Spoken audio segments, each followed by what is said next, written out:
How to enable or disable multi-window swipe for split screen on Samsung Galaxy S26 Ultra.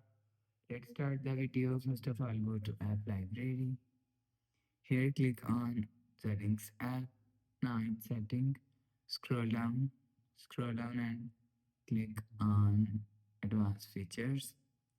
After click on Advanced Features, click on Multi-Window.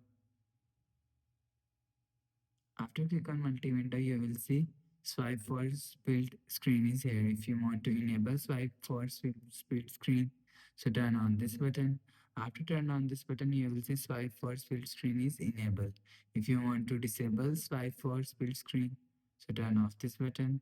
After turn off this button, you will see swipe for split screen is disabled. You will enable or disable swipe for split screen from here. After the process, go back to home screen. So that's how you can enable or disable multi-window swipe for split screen on Samsung Galaxy S26 Ultra. If you like the video, please subscribe. Thanks for watching.